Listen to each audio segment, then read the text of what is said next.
Hello, good afternoon, everyone. I am glad to welcome you all to our panel on Indigenous knowledge and belief systems.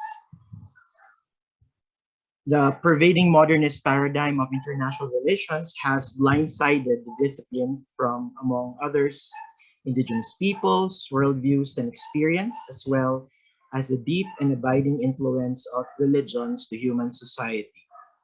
In provincializing Europe, Chakrabarty called for the return of the gods to our sense of historical time, which Eurocentrism has rendered secular, uniform, and empty, in other words, boring.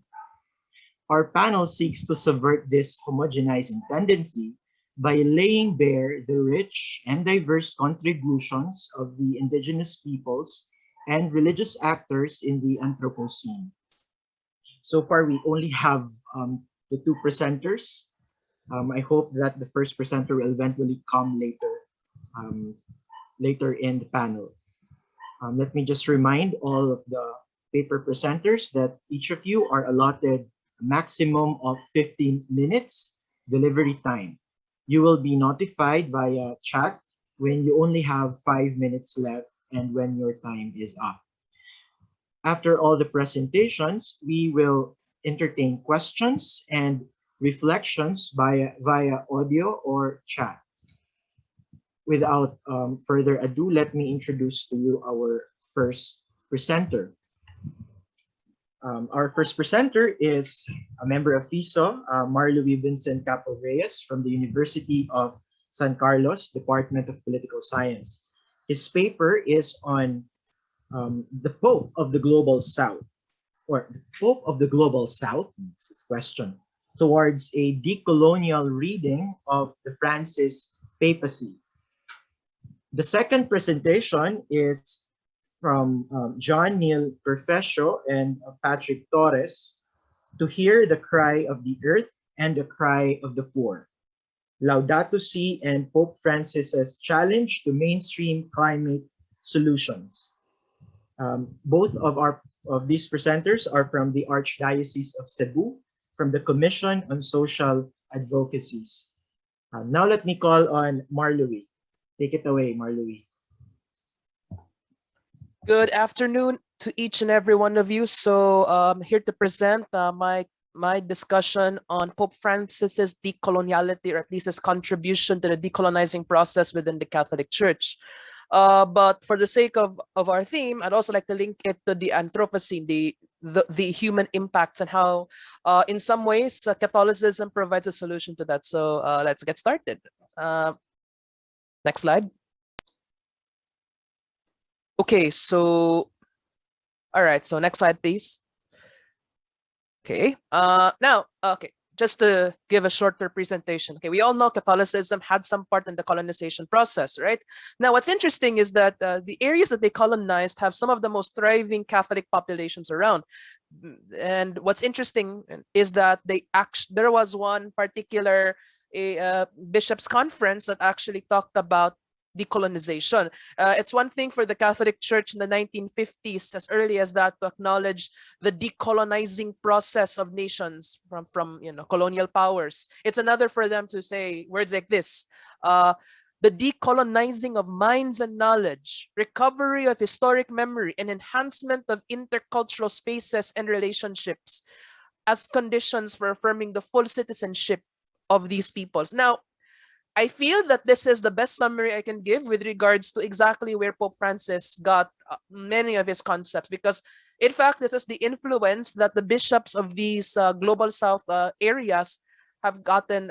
This is one of the key influences, this line of thinking, that they are aware of the situation and they're aware that beyond political decolonization, we have to take another step, because as we know from our experience here in the Philippines, decolonization, the political decolonization, is just the beginning. So next slide, please. All right, so a bit of background for Pope Francis. To shorten this, what makes him different from most popes is very simple: the city. The city is where Pope Francis focuses his let's just say, his gaze, his peripheral gaze comes from the city. Why? In a city, it's not just citizens of a country living in that country. You also have people from all around the world gathering.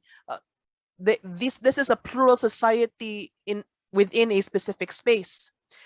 So he made friendships not only with different denominations, but he's talked to indigenous peoples. He's talked to especially with he's especially engaged with the slums, which is why his particular form of theology or his pastoral ministries are particularly catered towards the urban dimensions. Why? Because in the urban dimensions, you see not just the class and economic peripheries, of course, they are very important, but it's like he expanded the borders, so to speak. He expanded what those borders are. He expanded as well the borders from which the church would reach out to them, and that there's technically no limit.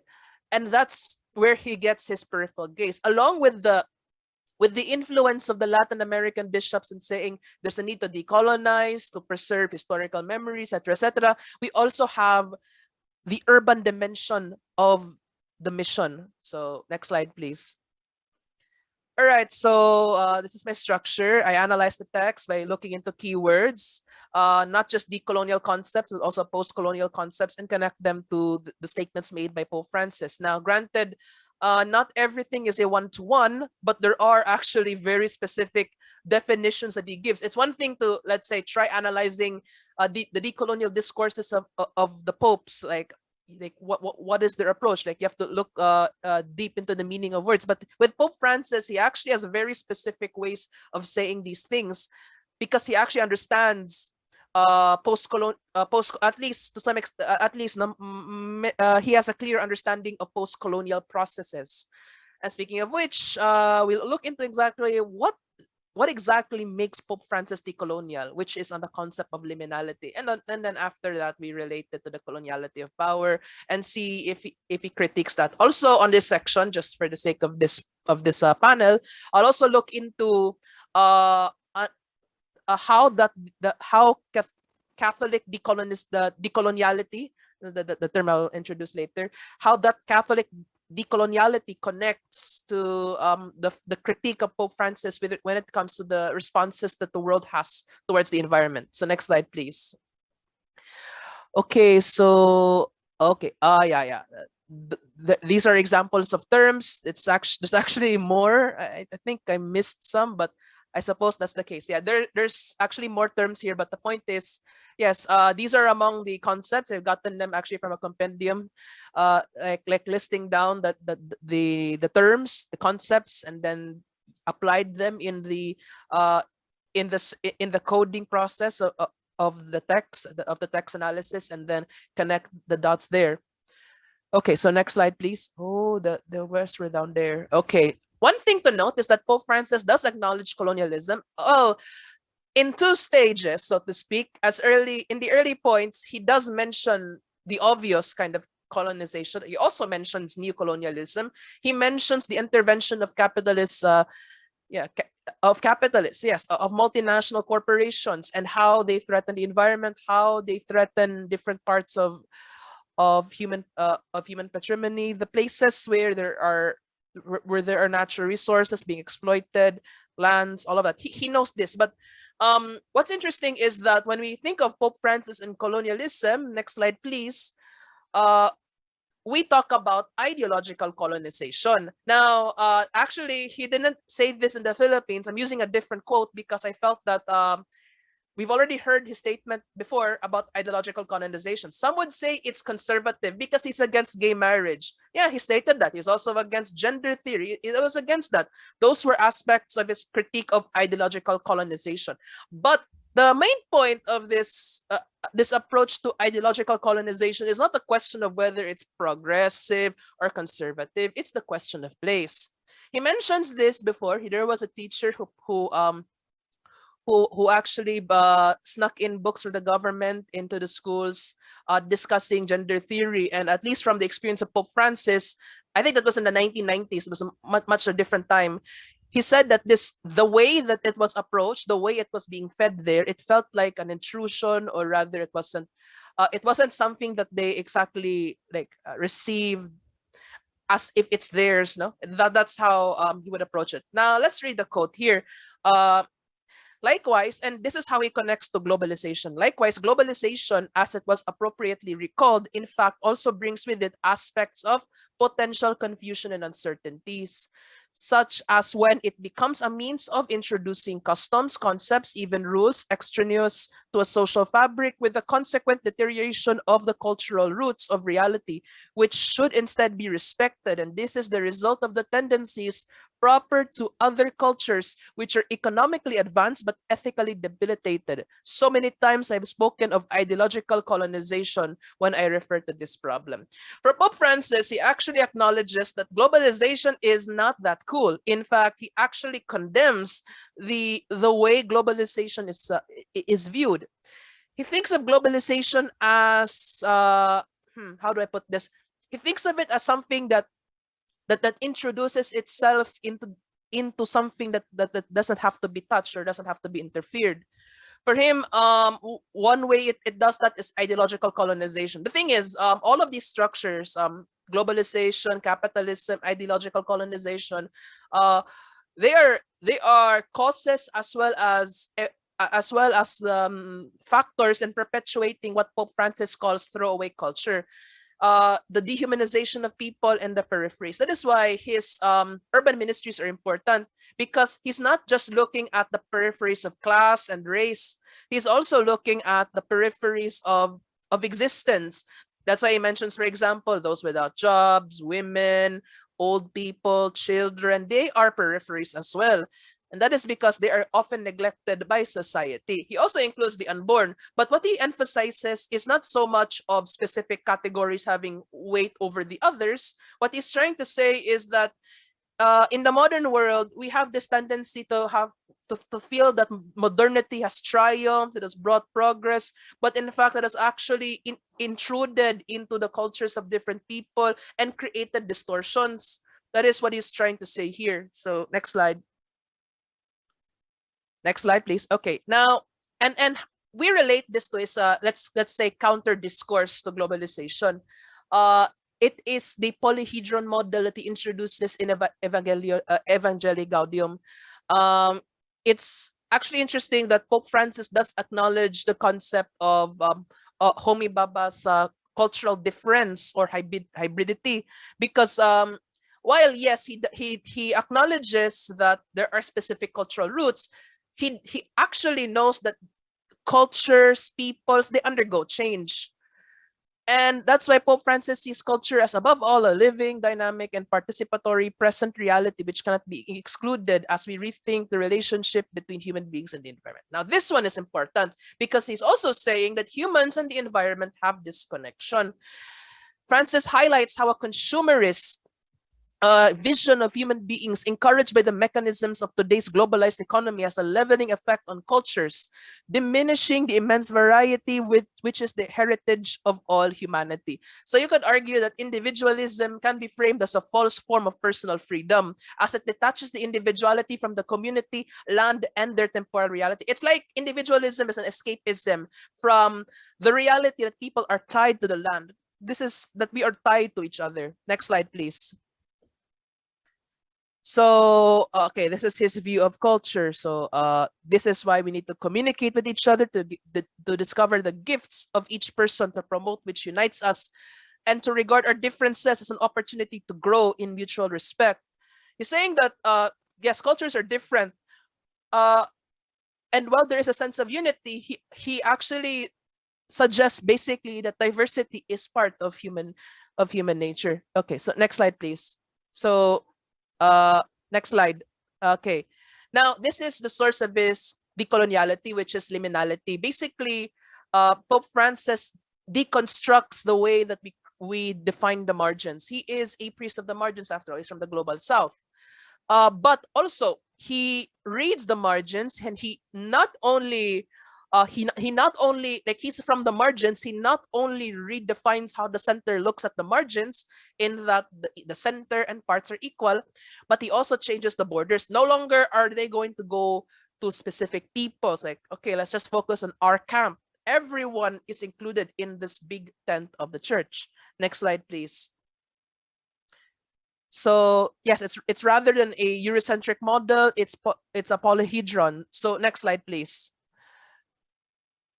And he also acknowledges that this, again, globalization is a consequence not only of the colonial process, but also that modernity is an extension of that. It still continues creating divisions within humanity that dehumanizes people. So there are those left behind. That's what he calls throwaway culture. And it's not just those with class and race, but also different existential peripheries. Next slide, please. Okay, so yes, the Amazon Synod does define ecological sin, a betrayal of our stewardship role, which, by the way, doesn't mean domination. It means we're actually supposed to take care of the environment. It's a manifestation of God's very nature, his love. So ecological sin, by not caring about the environment, by dumping trash anywhere, that's already a sin because we don't care about what God made. By extension, it's how we treat other people. Next slide, please. So in fact, he says that he uses quotes in Laudato Si, for example. By the way, he includes quotes from different bishops' conferences to emphasize his point that there are sources from the peripheries being taken note of. Next slide, please. Okay, so this is his integral ecology. Everyone is part of this whole structure here, the world, because each creature has a song in their hearts. And it is because each creature is made with this love. It is because this world flows in the same way. If we approach nature and the environment without the openness to awe and wonder, if we no longer speak the language of fraternity and beauty in our relationship with the world, our attitude, take note, will be that of masters, consumers, ruthless exploiters, unable to set limits on their immediate needs. Next slide, please. So then, in this case, now what Pope Francis suggests here in particular is that indigenous peoples are a model of what I call participative discourse. You see, they know the environment, they know what's going on, so they must be heard.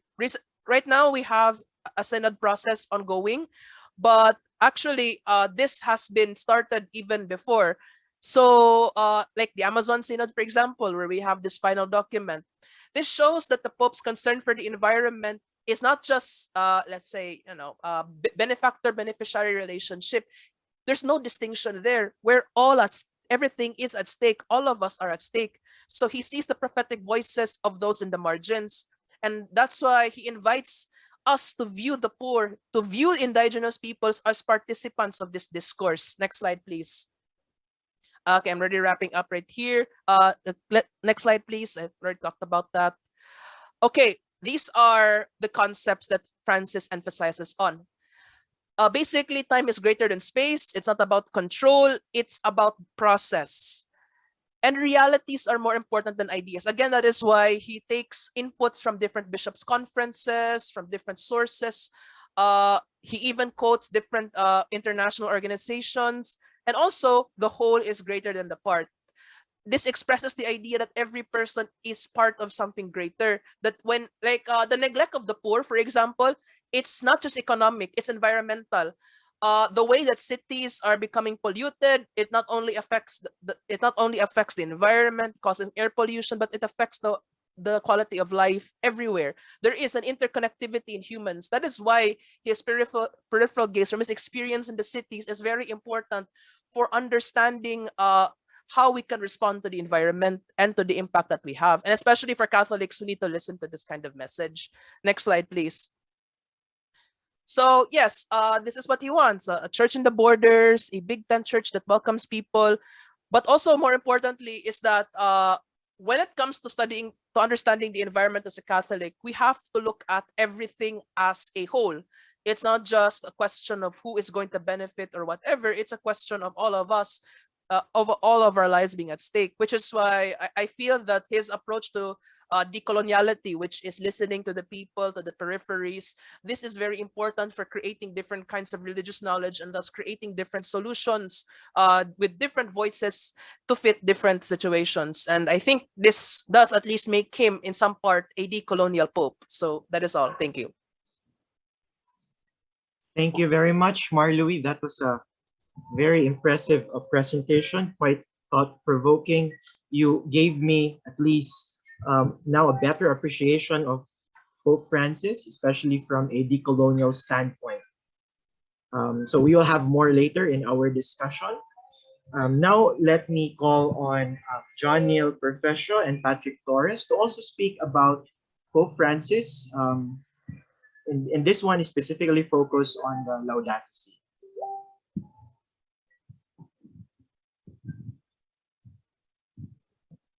Good Yes, you may afternoon also. to everyone. In behalf of my colleague, I'll be presenting our paper To Hear the Cry of the Earth and the Cry of the Poor, Laudato Si and Pope Francis's Challenge to Mainstream Climate Solutions. 2015 was a crucial year in international development. The 21st Conference of Parties on Climate Change in Paris came up with a binding agreement after 20 years of negotiations. A big push for this landmark agreement came from Pope Francis, whose encyclical letter Laudato Si called on the world's 1.2 billion Catholics to join the fight against climate.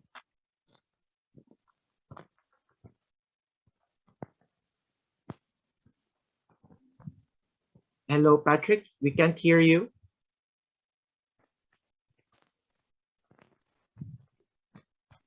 We can't still hear you.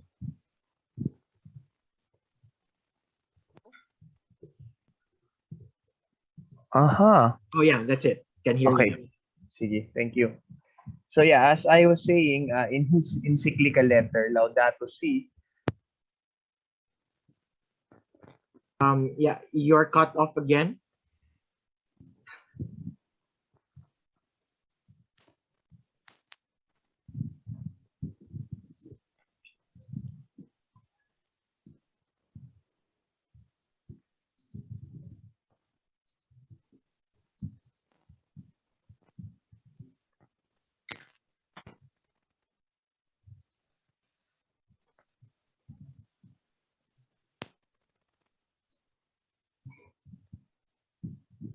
hello, hello, hello, hello, hello.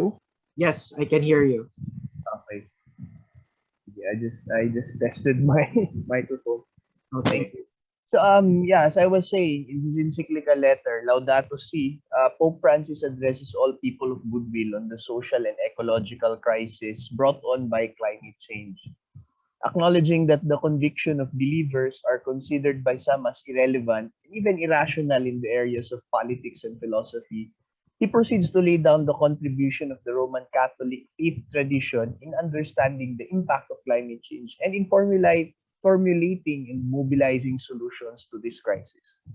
The encyclical letter provides a broad analysis and reflection of the human rights of the climate crisis that it identifies as stemming from injustices in the contemporary social. Hello, Patrick. You're cut. You're. Hello. Oh, Hello? yes, that's better. Okay. So yeah, maybe there's something wrong with my microphone. Okay. So the encyclical letter provides a broad analysis and reflection of the human roots of the climate crisis that it identifies as stemming from injustices in the contemporary social, economic, political, and international structures. These structures breed a conceptual alienation of humans from nature as well as with other humans that is underscored by the fact that those who bear the least responsibility for climate change, that is the earth and the poor, are the ones most adversely affected by its impacts.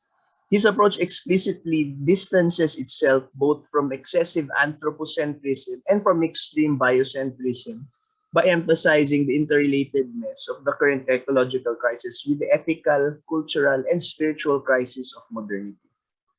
This paper traces the development of Catholic thought on ecological concerns through a documentary analysis of social encyclical letters that culminate in Laudato Si.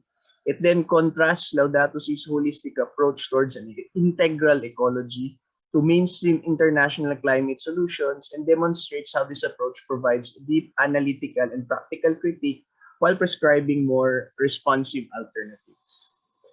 Before we go into the encyclical itself, let us begin with the discussion on how the Pope works as an actor in international relations. The Holy See had historically been a major player in interstate relations for centuries until the secularized Westphalian state system and the laws of the Papal States in 1870, when the popes became prisoners of the Vatican.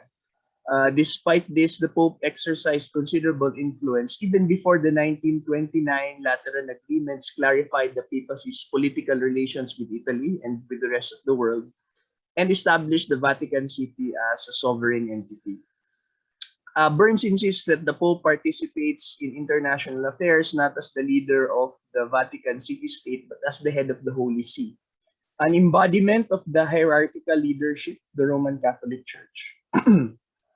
The 182 countries who receive the nuncios, who act as the Pope's representatives, do not have diplomatic relations with Vatican City, but with the Holy See. Nonetheless, rule over a microstate is the necessary condition for the endurance of the Pope's status as a non-territorial juridical actor, because it ensures that he is not under the authority of another sovereign state.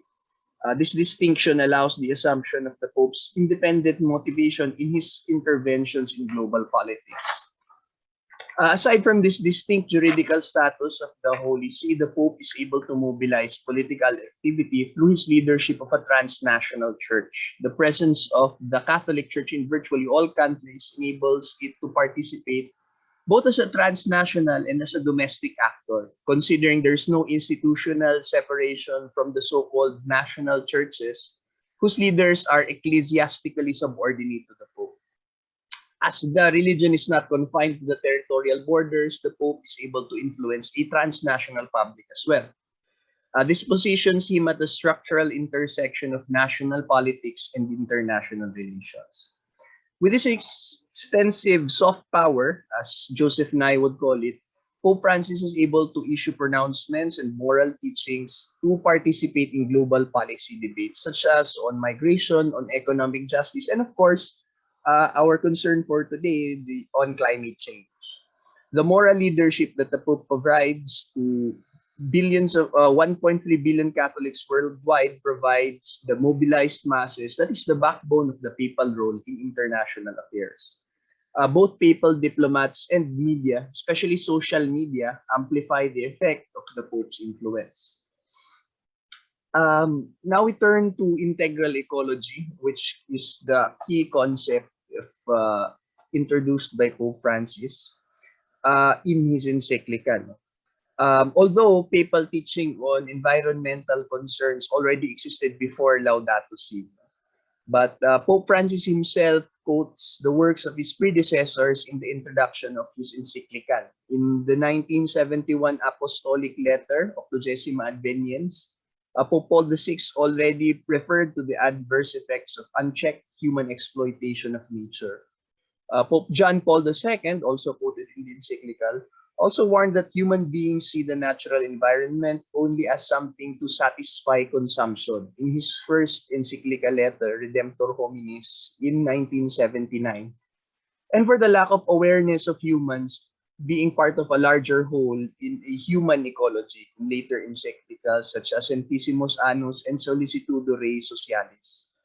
Pope Benedict XVI, Francis's immediate predecessor, had also pointed out that the environmental degradation is closely connected to human cultural attitudes in his encyclical Caritas in Veritate. A key influence on this greening of Catholic social teaching was the Pontifical Academy of Sciences, or PAS, a multidisciplinary academic forum where the Church can engage in a policy-oriented dialogue with top scientists. PAS was the first ecclesial institution that significantly contributed towards the consideration of ecological concerns in the Catholic Church. As early as 1968, PAS began to study the environmental effects of fertilizers and pesticides used in industrial agriculture, echoing the problems of Rachel Carson's work Silent Spring, which had helped kickstart the modern environmental movement. From the 1970s to the 1990s, PAS was at the forefront of the development of the concept of integral ecology and the need for an interdisciplinary approach to sustainable development, which was crucial in Pope John Paul II's social encyclicals. Um, a report by PAS during the pontificate of Benedict XVI even warned of the effects of melting mountain glaciers. And in 2015, in the run-up to the promulgation of Laudato Si, Pope Francis requested PAS and the Pontifical Academy of Social Sciences to study the problems of social exclusion linking poverty and marginalization to climate change and energy. So it was from there that Pope Francis was able to introduce his main argument in Laudato Si, that the human roots of the environmental crisis draw from a so-called technocratic paradigm, a dominant technocratic paradigm, which is while drawing on his predecessors, Pope Francis' encyclical is the first to have the current environmental crisis as its main subject. Moreover, his approach towards the climate crisis expands into a comprehensive critique of existing economic and cultural systems, which the encyclical calls the dominant technocratic paradigm. Laudato Si draws on the philosophy of Romano Guardini in arguing that there is a polar tension between nature and technology. This German-Italian philosopher, extensively quoted in this encyclical, had been the subject of the then Jorge Bergoglio's unfinished doctoral dissertation. Laudato Si points towards an excessive anthropocentrism that characterized modernity as giving a wrong understanding of the relationship between human beings and the world. Nature is viewed as something that is to be exploited because technology has given humans power over it. The same instrumentality with which nature is viewed is extended to other human beings, forming a dominant paradigm that prizes technological advancement that is unaccompanied by development of human responsibility, values, and conscience. Laudato Si and the mainstream climate solutions are closely linked because in the same year that Laudato Si was published, the Sustainable Development Goals were adopted as part of Agenda 2030 by the UN General Assembly to guide international relations for the next 15 years. And of course, the Paris Climate Summit and the Paris Agreement was also in the same year. The SDGs, the Sustainable Development Goals, resulted from two processes. The Millennium Development Goals, or MDGs, that set the international agenda since 2000, and Agenda 21 of the 1992 Rio Earth Summit that established international cooperation on the environment. Wolfgang Sachs observes that the complicated negotiation process behind the 17 goals and 169 sub-goals that comprise the SDGs are at once ponderous and visionary, but that is non-binding and lacks a sanction mechanism. As a result, the vague demands and inflated goals could well be an invitation to inaction for governments, similar to the Paris Climate Agreement, which combined a formidable goal with vague obligations. The failure of international agreements to mobilize state action on climate change is the opening for Laudato Si. International crises had prompted church interventions throughout history, especially through papal encyclicals. The Cuban Missile Crisis in 1962 prompted John the 23rd's 1963 encyclical, Pacem in Terris, on nuclear non-proliferation. Laborem Exercens on work, industry, and national resources was written by John Paul II in the wake of the 1979 energy crisis. And Benedict XVI's Caritas in Veritate on charity, poverty, and injustice was written in the context of the financial crisis of 2008. It was only a matter of time for Pope Francis to weigh in on the climate crisis in 2015, especially when the hottest year on record and the People's Climate March all happened in the previous year, in 2014. The idea of integral ecology advanced in Laudato Si implies a profound interpretation. As the encyclical says, we are faced not with two separate crises, one environmental and one social, but rather with one complex crisis which is both social and environmental. Therefore, strategies for a solution demand an integrated approach that combats poverty as well as protects nature. Pasquale Ferrara links this broad reference to a complex crisis to the notion of the Anthropocene as defined by Paul Crutzen. The same way that the Anthropocene epoch characterizes the effect of human activity, which can now even affect the physical features of the Earth itself, Pope Francis's encyclical offers a new appraisal that positions humanity in the context of the long history of the Earth. Laudato Si replaces the paradigm of human hegemonic power with care for the common whole. This reframes the debate on climate change as a governing the commons problem. In contrast to the SDGs, the encyclical critiques the economic and financial systems that perforate and disregard the common good. Agenda 2030 continues to wield the globalization narrative that promises continued economic growth as long as certain limitations are maintained. Laudato Si, on the other hand, advocates a cultural shift towards cooperative economics and politics at the global and local levels.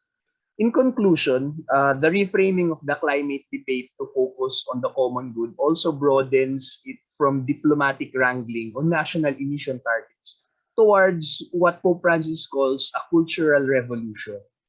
Laudato Si mobilized Catholics and all people of goodwill for advocating for climate action by states, as well as changing to more sustainable lifestyles individually and in communities, for advocate that bring, as the encyclical says, healthy pressure to bear on those who wield political, economic, and social power and make needed changes on production and consumption. 1 year after Laudato Si, Catholic parishes, schools, and communities have implemented measures to reduce wasteful consumption, have begun switching to renewable energy, and involved themselves in climate justice advocacy on divestment from fossil fuels. 40,000 Catholics, spurred by the encyclical, took part in the Global Climate March ahead of the Paris Summit, and 900,000 signed the Catholic climate petition that joined in the push for the 1.5 degrees target in the Paris Agreement. The Executive Secretary of the UN Framework Convention on Climate Change, Cristina Figueres, herself acknowledged that the Pope's encyclical, along with mobilization by many other faith groups across the globe, provide a clear moral imperative for taking climate action. So by raising the issue of the sustainability of the current international system, the encyclical letter provides an epistemological challenge to mainstream approaches to the climate crisis. It moves beyond rearguard efforts to arrest the impact of climate change and instead envisions a sustainable and just future by listening to the cry of the earth and the cry of the poor. Thank you and good afternoon to everyone. Thank you very much for that very comprehensive contextualization of the Laudato Si within Catholic social teaching. That was another very impressive presentation. Patrick, thank you. Reminds me of one of my courses when I was still studying theology.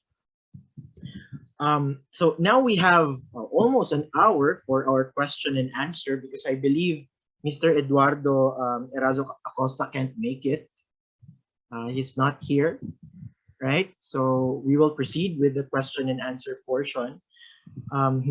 Now this turns out to be a panel on Pope Francis. Might as well rename it. Yes. Yeah, so if anyone has a question, you can put it here on our chat room, or you can also raise your hand and and then declare whatever you want to ask, or to even say let's say a reflection coming from the presentation of our presenters. Let me start the ball rolling, if you don't mind. Okay. So this I have two questions for Louie. First is on the gaze from the city. That's a very interesting thing that you brought out, gaze from the city.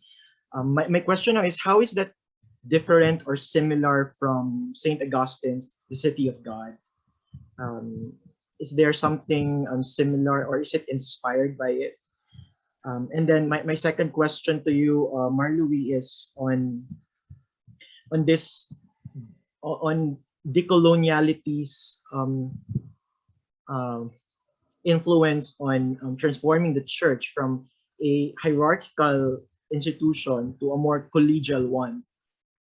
Already in the Second Vatican Council in the 1960s, there was already an emphasis on collegiality and even of subsidiarity, which is reflected by this long tradition of Catholic social teaching. Do you think that this decolonial movement would realize this collegiality in the church, in the Roman Catholic Church in particular? Because this is, I think, what distinguishes the Catholic Church from the other forms of Christianity, a very rigid, almost Roman imperial-like system. My question, Patrick, Patrick, if you also wish to answer those questions that I raised to Marlouis, go ahead.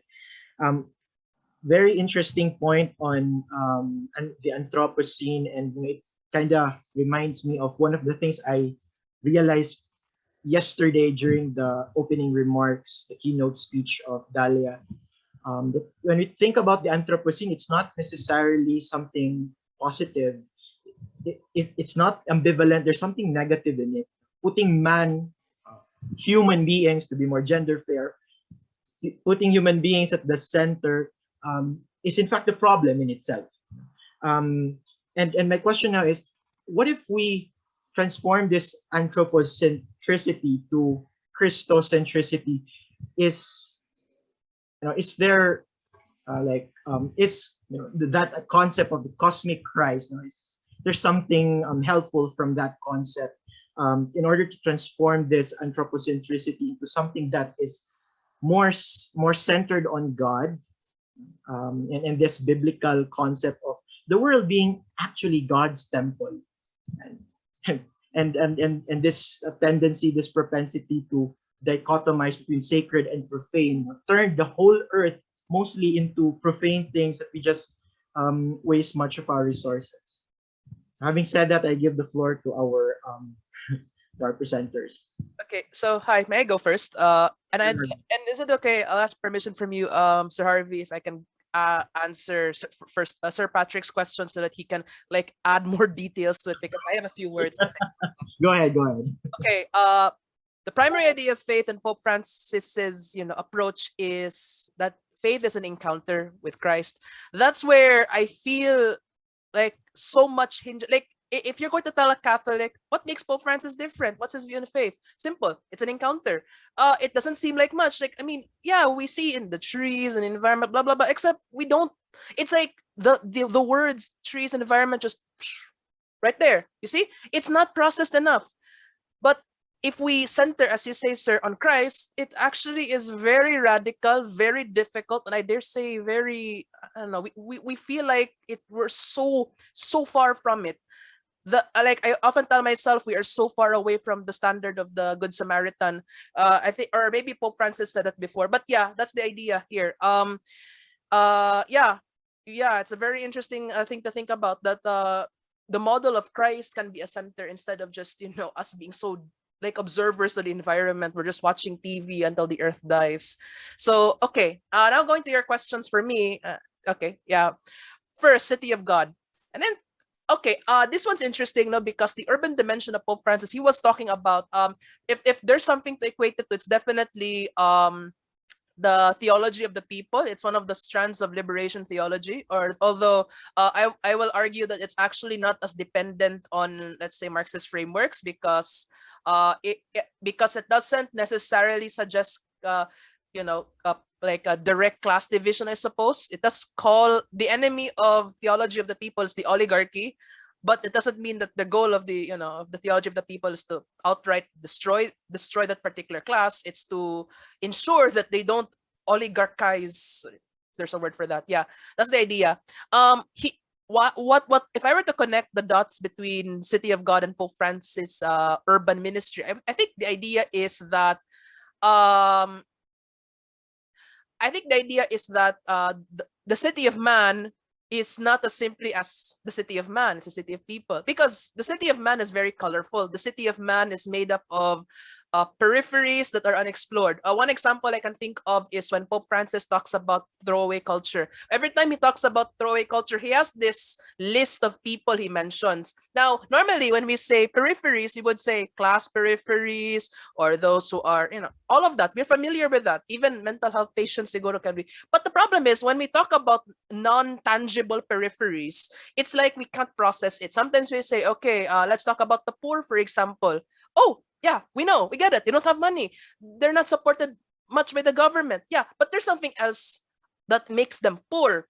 It's that they're kept away from us. There's this idea of us as the normal, right? Like every time we think about the city of man, it's like the city of man can go to church every Sunday. The city of man can pay for his meals every day.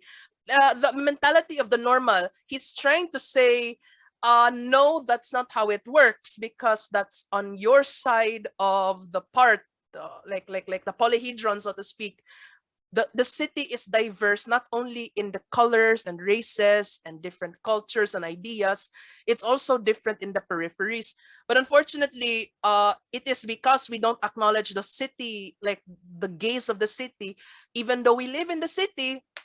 That's the thing. The city is an interesting concept. On the one hand, we know that there are many colors, but sometimes we ignore the boring colors, if you get my meaning. The boring colors are the thrown away people. The boring colors are those we don't give money to because we don't know what to do. The boring colors are those we don't want to see in church because they're annoying, they're too ugly. They're the boring colors of the city. And yet they are still in the city, which is why we have to keep confronting them. And Pope Francis doesn't say, you go to the mountains, you help the poor, charity. No, he says encounter. Very simple. Like if you walk in the street and you meet a random person who needs help, you're not going to be a bystander. You're part of the whole. Go. That's the idea. And maybe there isn't a strong connection between Augustine and Pope Francis here, but he does definitely make the city of man more colorful. As for the second question, and wait, that was the second question again. It's about the coloniality and Oh. movement to collegiality. Right. Okay. Now I actually have the book right here. Whoops. Right. Yeah, I didn't notice that. Anyway, okay. The idea of this book, it's actually one of my sources. This is from, the author's name is more obvious than the title. It's called The Liminal Papacy of Pope Francis. I mentioned liminality. Unfortunately, I did not have enough time, but basically it's border thinking for Catholicism because Pope Francis is a pope of the margins, right? Now, that's one dimension. The other dimension is he became pope because Pope Benedict XVI stepped down. That's transition. It's a transition between one age to the next. Pope Benedict, Pope John Paul II, they were popes who were there during Vatican II. Pope Francis, on the other hand, is basically an outsider from the margins who brings the urban gaze, the gaze that sees the peripheries of life, into the center. What he does with the center is that the center becomes one of the parts. But another thing is that the center isn't removed of its importance. In fact, I would even argue that the center becomes even more important because it knows it's small. One of the things I realized in reading a lot of not just Catholicism stuff, but also fiction, is that pride is basically a balloon. We have so much inflated, like we keep blowing all of these false values into ourselves until we pop. If we forget that we're small and we need help and that we're not alone, then that's what happens. We become Lucifer. We fall from grace. That's the whole idea. Anyway, going to the idea of Pope Francis when it comes to decoloniality, it's a process from the time that we oppressed the people to the time that we decided that we shouldn't have ruined their lives. It's the self-awareness. The church has become it's always self-aware. Actually, when I think about it, it's always self-aware. The problem is, you mentioned that Rome, the Roman system we have is a bit imperial. I will have to admit that I do think it's kind of there, yes. But the hierarchy's purpose has been, like, especially after it's detached from the temporal realm, I think it has been repurposed na to I still think the center is very important, especially given that Pope Francis has so many opponents from any camp possible. They always camp him as a leftist or somewhere in the whatever, but it doesn't matter because that's not how popes work. And when we're talking about decolonizing, no, the funny thing is that when if we're going to call this a decoloniality of the church, he's actually going back to the basics that the church back then was in the first place a community of different communities growing together in diversity. In Revelations, there's letters to the different churches, and in the New Testament there are different epistles to the different churches. That's actually kind of how you would imagine what Francis is doing, except rather than just sending letters and also talking about context, he's also receiving those letters and then gluing them together into his papers. So yes, I definitely think Francis is the next step forward towards that process. He's decolonizing, and also his remarks about the peripheries in particular. That's why the term pontifex is bridge builder in Latin. Limes is border. So what he's doing is he's actually shifting the borders. So it's from a small chapel church, he calls it that, elite-based church, very exclusive, calls it a big tent. The tent gets bigger because it's no longer peripheries that are seen. Catholics are not going to church often. It's more than that, because these Catholics who are not going to church often have other problems. Maybe they don't feel connected or whatever. That is why the peripheral gaze is important. Realities are greater than ideas. That is all. Thank you, Louie. Patrick? Okay, my question was about the sacredness and I think about the anthropocentrism. Yeah, one of the biggest keys to Pope Francis's thought is, as I mentioned in my paper, his influence from Romano Guardini, and his sort of non-Hegelian dialectics regarding his concept of the polar opposites. And this is how you understand how the mind of Pope Francis works, so to speak, as presented earlier by my fellow panelists. He does not think in terms of dualities, like I'm conservative or I'm liberal or I'm left or I'm right. And in the same way, he does not necessarily have a delimitation between the sacred and the profane, and anthropocentrism versus biocentrism. It's actually a very interesting point when you said that, in order to balance that out, there's the Christocentrism, or the theocentrism, which is basically how the polarity of opposites work. And unlike the Hegelian dialectic, when there is a negation of both aspects of the dialectic, for the polarity of opposites, both of them are there, but we move from one opposite to the other, in a polar tension. But that polar tension, as what he presents, is what creates ideas. In the same way that in Laudato Si, for example, he warns against excessive, the excessive anthropocentrism. So he does not necessarily say that humans should be subordinated to nature. Okay? But at the same time, he also warns against biocentrism. So he does not say, again, that we should just focus on renewing the earth and maybe like do a Thanos and kill half of the of the world, so that the earth can rest from exploitation. So the balancing there is he's very Franciscan. This is his Franciscan encyclical, in a sense that that Saint Francis of Assisi would literally call the earth, the sun, the moon, animals as my brothers and my sisters. This is what the encyclical is bringing. In order to balance out anthropocentrism and biocentrism, integral ecology locates man in kinship with nature. And in kinship with nature, again, as I said, it's very interesting to put it that way, because we're both creations. We're both from the same creator. And so there is a kinship between us. So neither of us actually is superior to the other. In the same way that humanity um, does not have, the original Genesis concept of domination, of control, of owning. No, that's why the encyclical posits this is care for common home. No? So the command in Genesis is actually one of stewardship. No? You're going to take care of nature because you're the first man, or human beings are the first most advanced creation. So it's there with the polar opposite. So by introducing that concept of an integral ecology, Pope Francis is trying to locate human beings or the human person in relation to nature, and at the same time as in relation to each other. So there's that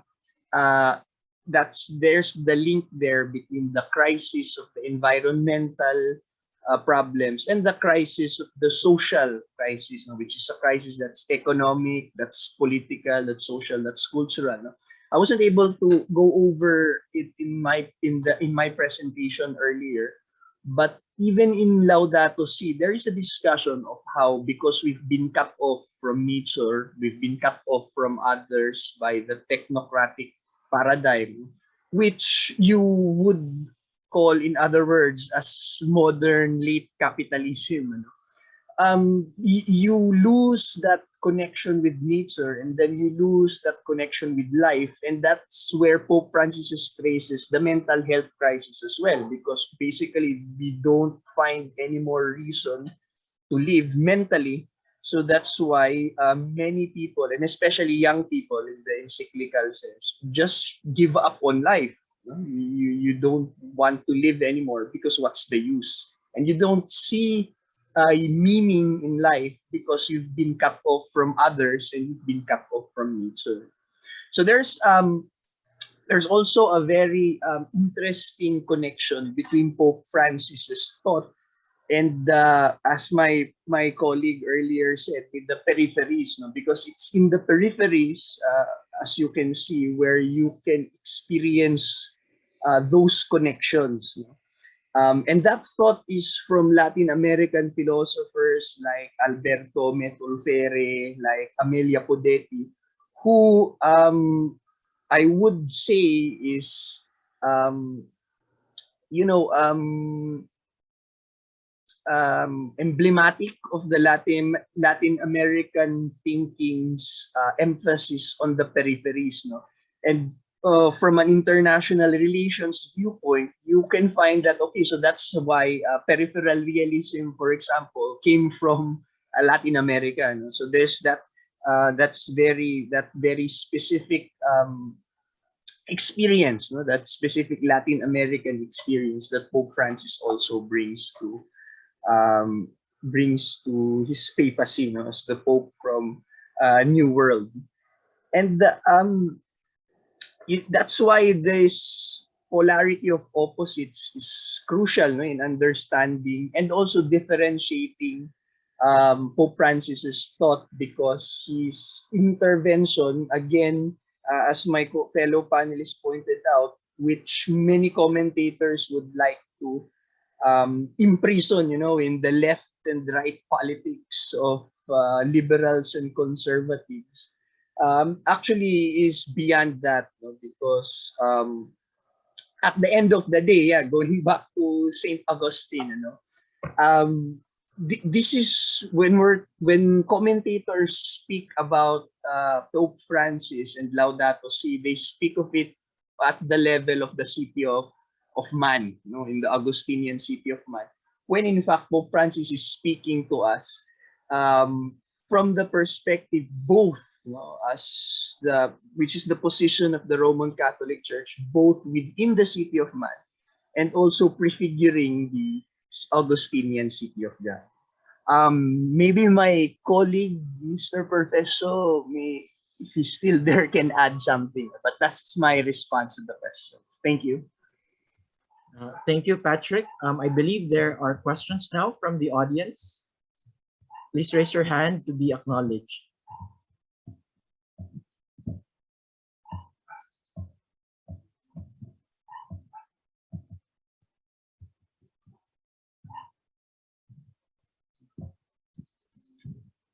Okay, who's this? Please. Sir Romel, Dr. Professor Romel Coraming. Oh, good afternoon, everyone. Actually, I hate to say that I wasn't able to catch your talk. I was very interested because this is about the Pope. So, but just getting from the responses the responses now, I'd like to ask what so far has been the response of the leftists, rightists to yeah, to these ideas. I find the ideas. I don't know anything about the Pope Francis. What you discussed, but I find as you discuss it now, I find it very interesting, particularly the polarities of opposites. So I find it very interesting. It sounds Hegelian, and I'm wondering how has been the response so far from the left and the right. Thank you. Okay, Marlouis or Patrick? Okay, I'll start first. Okay, let's talk about one of his most recent quote-unquote controversial remarks. I think we all know this. He talks about the protection of civil rights for for LGBT LGBT in general, not just couples. I mean, come on, he's already talked about it. No judgy. That was very simple. Oh, sorry. Okay, let me talk from the perspective of somebody who probably doesn't understand this kind of language. Pope Francis doesn't view people based on, how do I call this, prejudice. Okay, no. Okay, again, I'll go to the level na lang of people I may not like this, prejudice in the sense that they threw the first stone. That one. Okay, the first stone is, my impression of this person is he's wearing this man is wearing women's clothes and he doesn't abide by my understanding of the world. Okay, I understand. It's very different. That's very true. My problem is that we tend to think of the LGBT issue within Catholicism as something like it's either we have to dehumanize you have to dehumanize the LGBT so that we can say, okay, it's a sin, right? It's a sin. But the more we say that, the more we deny the voice of the sinner. Okay, I'll use the term sinner because we're all sinners here, right? We've done something wrong. We've smoked, eaten pork, I think. But yeah, that's the idea. You see, the LGBT are not sinners solely because of their attraction. That's what's okay. What Francis specifies in that situation is that the peripheries. Jesus welcomed tax collectors. Of course, they're sinners. They've deceived the people, but they're not corrupt politicians who, I don't know, have always benefited from the system ever since, rather than being dragged by the imperials in the first place, like that. Oh, he's welcomed the Pharisees. The ones who are the hypocrites in the first place. Except that's only because they themselves. Jesus knows that they themselves are empty. They themselves are like, again, pride is a balloon. Pride itself is a deficiency in the human condition. He knows that. It's the same with Francis. In the case of the LGBT, their deficiency happens to be the fact that not many people want to understand them. That's a deficiency. There's the existential divide between my perspective or my process versus how people process me. We are right now, I'm processing two people in the screens right now the same way they are processing me. We're going through that process. With Pope Francis, yeah, that's the thing. He identifies that process. On the other hand, we always say, progressive, conservative, all of those labels and boxes. Now, granted, there are some portions that do seem that way. I'm not saying that. One thing that Faglioli, for example, says is that when it comes to liminality, he's trying to say that the church is not detached from the social realities anymore. It's not the case anymore. That's why Pope Francis talks about the colonization process, about capitalism and all of that. So when people react to statements, they're trying to they're trying to process Pope Francis in the same prejudice that they would peripheries. Although Francis is not in the periphery anymore, at least, but still, his gaze is very peripheral. I'm starting to also say that, for example, when talking of other existential peripheries, I don't know, sometimes we are frozen. We don't know what to do because we haven't tried to understand them. And I think that's what he's trying to say when he says don't judge anyone. He's trying to say you accompany them. You are and another way to say it also is that let's not rely on general principles or judgments anymore. We're going to accompany these people in their realities. Yeah, they're basically, I actually don't like to I don't think the reactions of those critics who camp him in left and right are that important. They do matter in coloring views, but I think if you dwell too much on them, there's this idea of the Pope is this and that, and we forget the message, the process itself. Yeah, that's it. Yes. In addition to my fellow panelists, yeah, the difficult thing about left and right politics is they're very specific to the national context. No, what is left in this national context may be right in another context, so that there's already the difficulty there. But from the usual left, right, or liberal conservative US context, no, the reaction from Pope Francis is you might say expected, no, because the conservatives who are for a free market, who are generally or broadly climate skeptics, they're more apt to criticize Pope Francis's social and political and economic pronouncements, like Laudato Si, for example, and his comments regarding the economic system and the financial system. They tend to criticize that. And on the other hand, liberals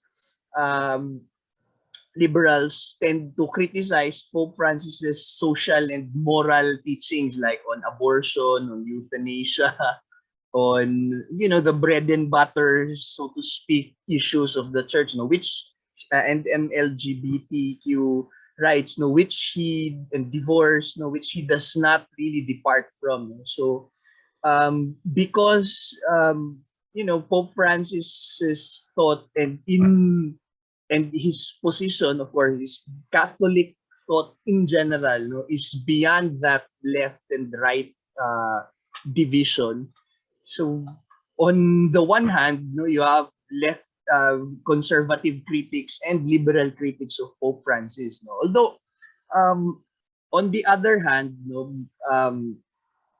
I'm from my observation, most of the so-called left are more welcoming of Pope Francis because, of course, you've heard a lot of popes talk about birth control and divorce, but not a lot of popes have been popularly heard to talk about the financial crisis, the inequality between the global north and the global south. So for a lot of, and of course for climate change, so for a lot of civil society organizations, a lot of these groups, Pope Francis's interventions are very, refreshing.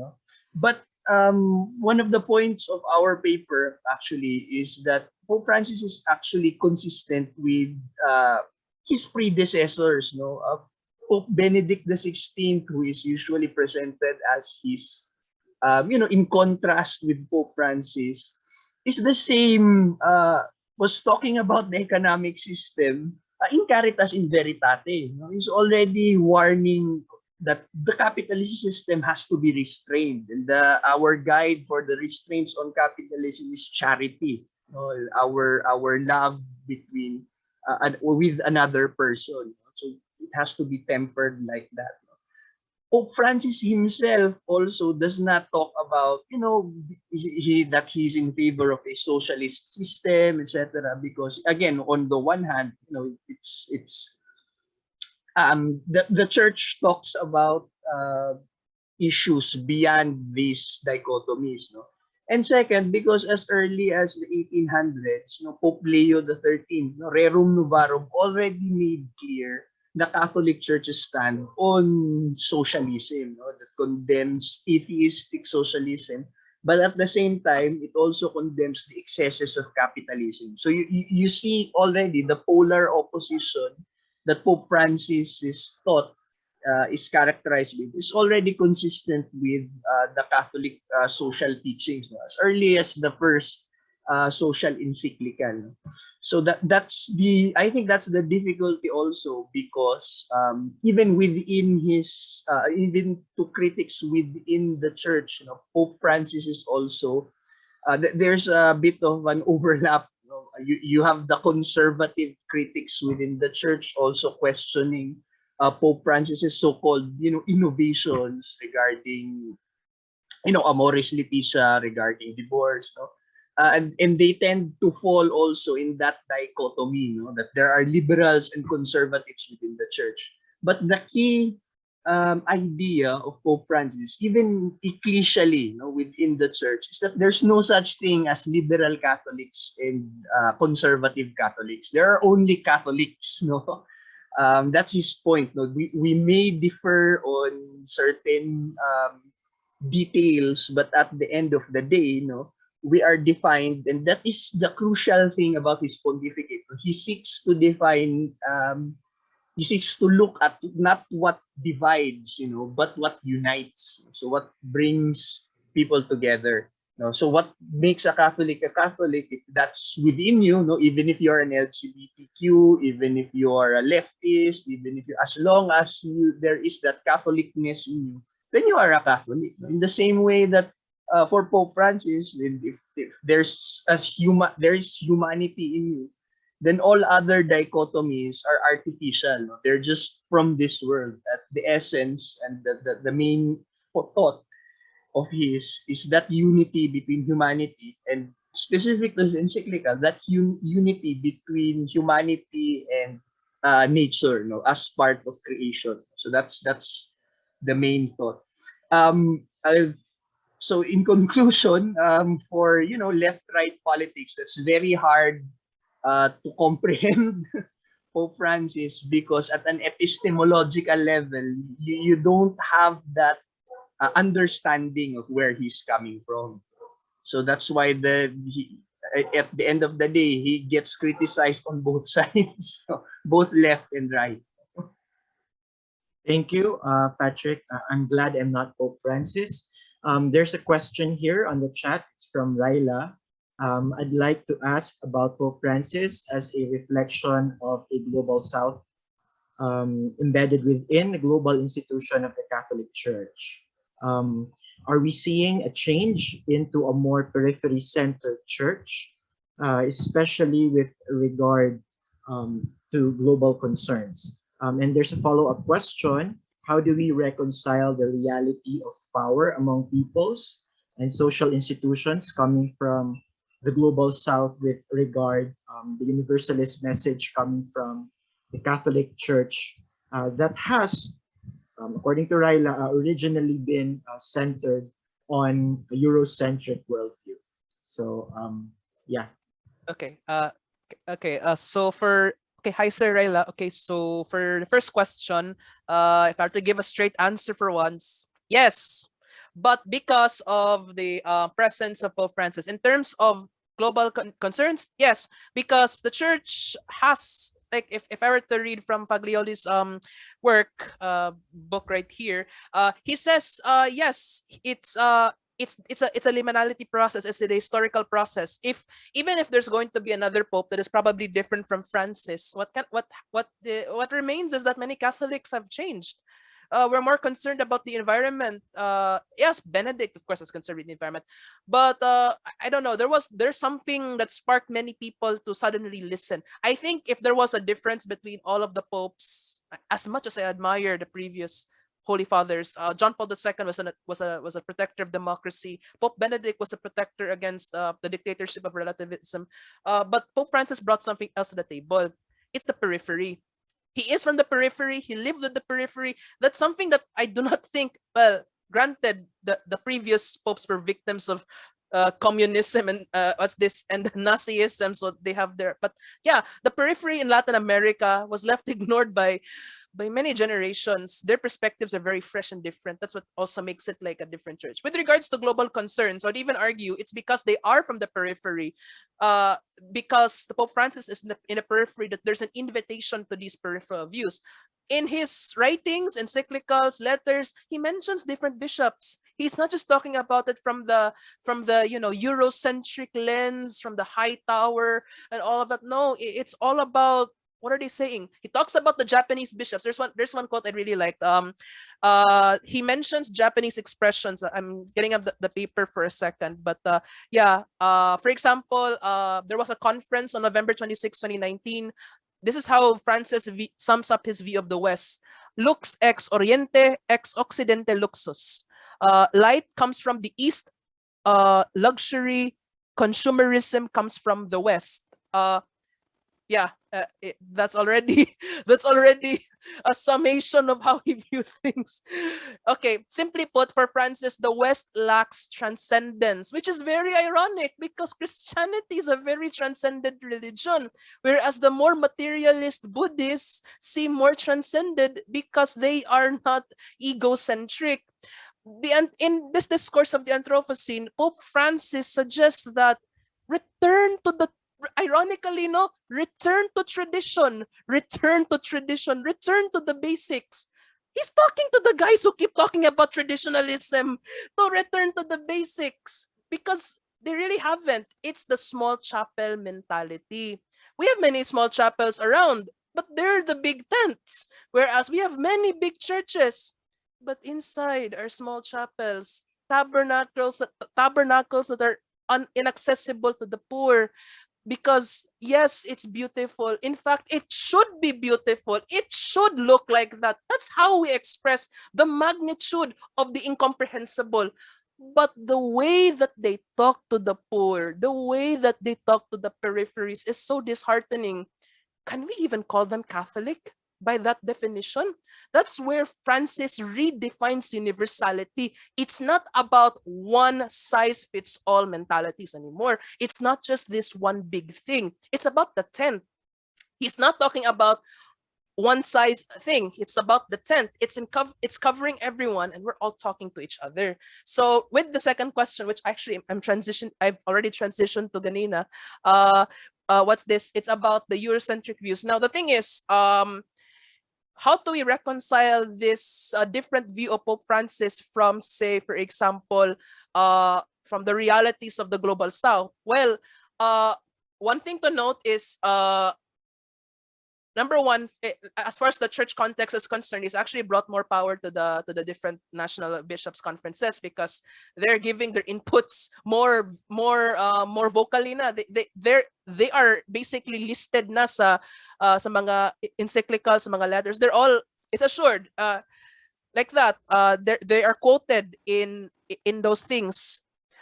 Like this, for example, this is from Laudato Si. The bishops of Japan, for their part, made a thought-provoking observation. To sense each creature singing the hymn of its existence is to live joyfully in God's love and hope. And I think this also kind of comes from Japanese Shintoism. And maybe Sir Patrick can, because that's Laudato Si anyway. Yeah, like that. If we're talking about the universalist messages of the church, well, in the first place, Francis redefined universalism in the same way he redefines the borders. It's no longer just the material borders. It's no longer just about the evangelical borders. It's now about humanity at its very core. The Kafkaesque structure that we have right now in modernity, what it did is not simply economic. What it did is something existential. It reduced humanity to that reductive value. And so he's trying to reclaim the idea of the human person by its dignity as a creature with a song in its heart. That is all. Thank you very much, Louie. You know, this idea of music and song among creatures, which is actually reflected in the Laudato Si, kind of reminds me of a great Christian literary works. If you're familiar with J.R.R. Tolkien, in the Silmarillion, the story of creation was a song, a very beautifully written work of poetry. And if you're also familiar with C.S. Lewis, Aslan created Narnia with a song. So kind of beautiful use of image. I think it's really there in the tradition of Europe, of the West. The issue comes with the Enlightenment, I suppose. So I don't know. But I just suppose. Patrick?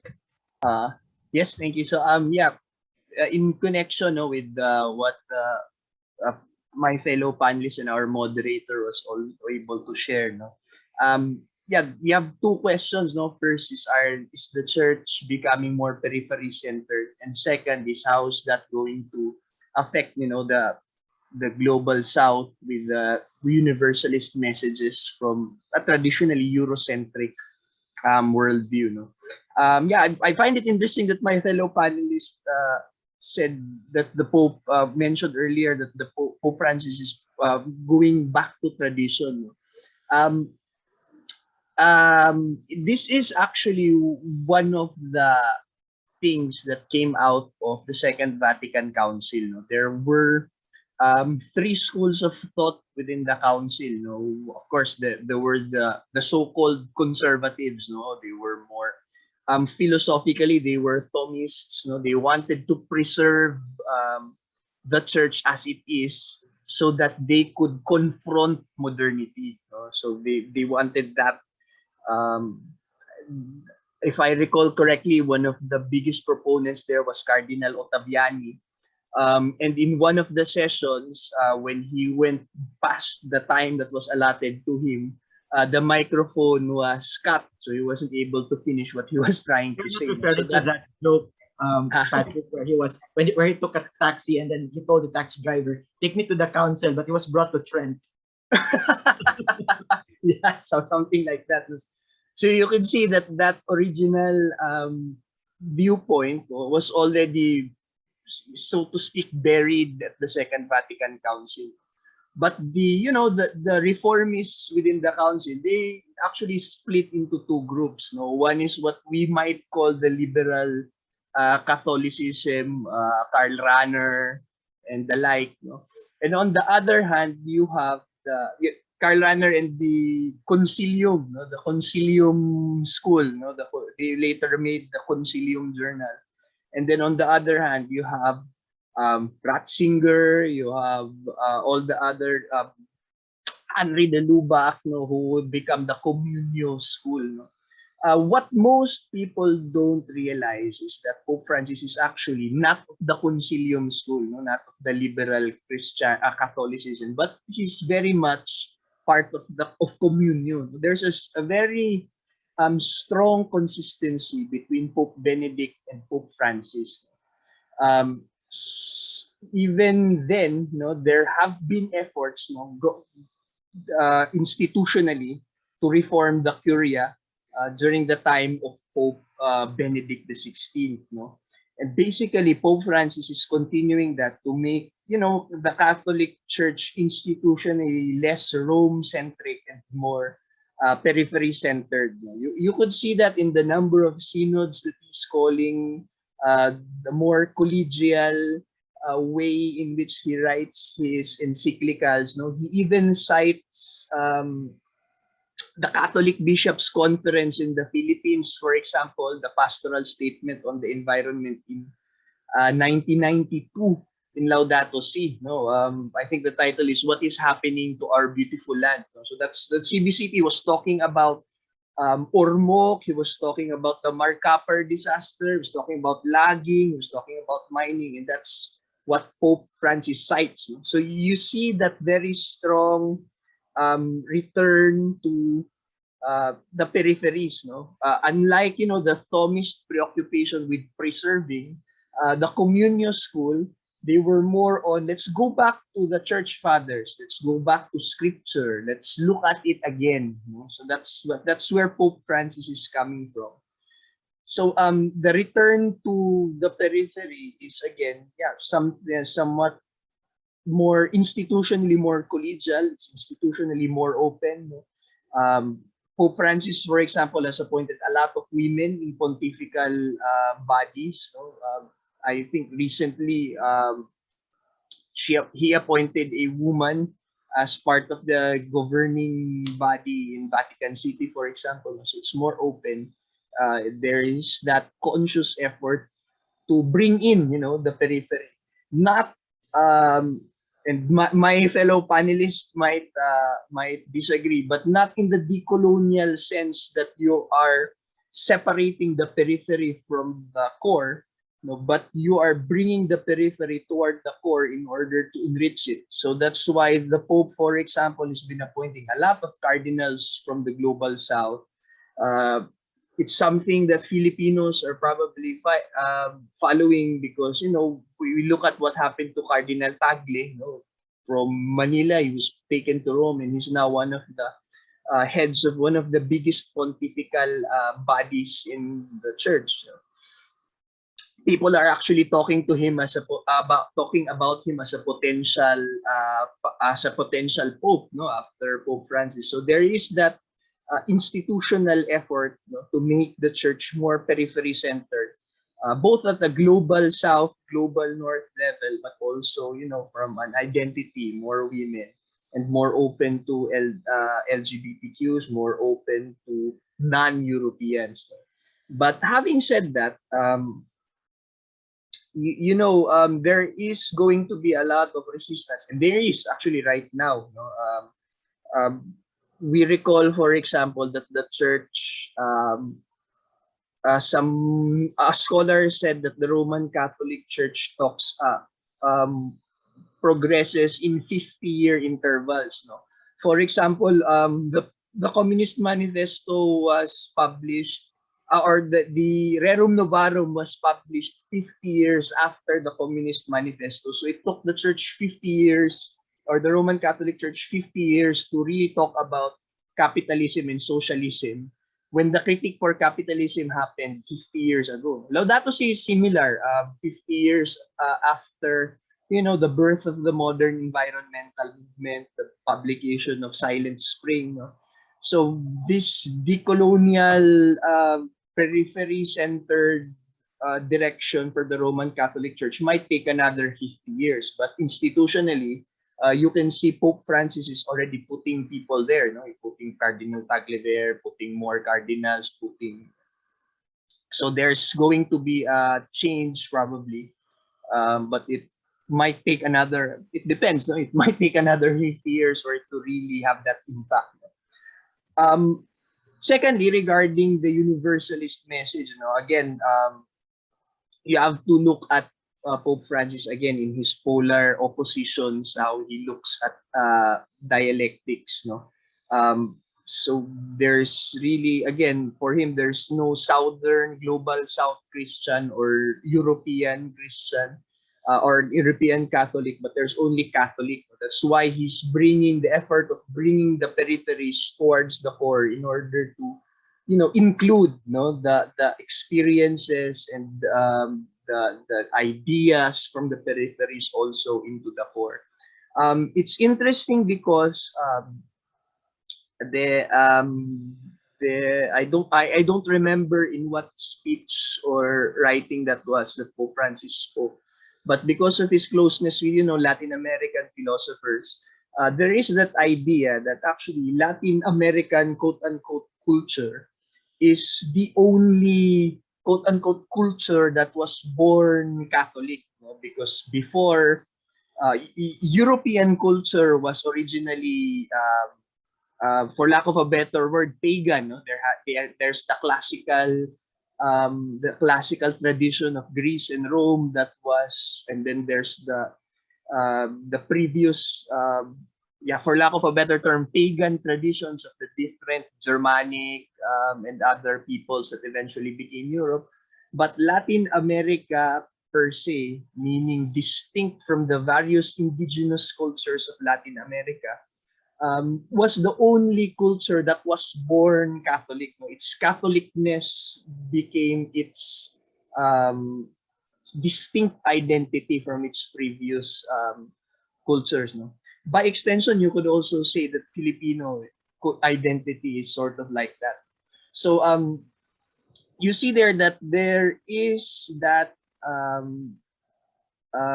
privileging, of the peripheral experiences of Latin America and other colonized peoples, in that they were the first to be born out of this Catholic identity. So the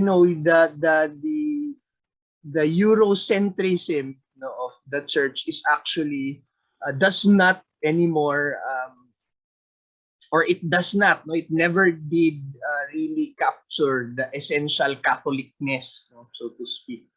But again, my caveat there is that, again, that the Catholic Church, and especially Pope Francis, does not look at its interventions in the term of power politics. This is, I think, one of the biggest influences of the end of the temporal power of the Pope, because there's no longer a papal states. Then the Pope no longer has those vested interests in temporal matters. So he can now intervene, from a somewhat like an honest broker standpoint. So, Patrick, sorry to cut you short. I'm done. So it's already 3 o'clock, and let's end our podcast. Thank you very much for your presentations and the conversation. That was very, very interesting, thought-provoking. At this juncture, I would like to ask everyone to turn on your camera so that we can have a picture of this panel. Who is going to take the picture?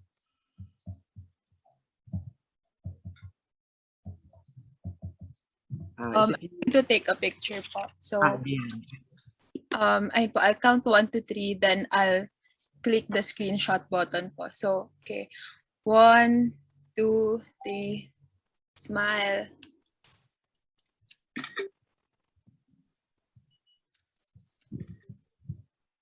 Isa pa po.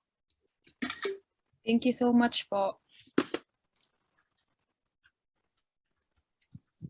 Okay na po yung picture. Okay. Thank you very much. Daghang salamat sa tanan, and we will see you in the next panel. Thank you. Bye.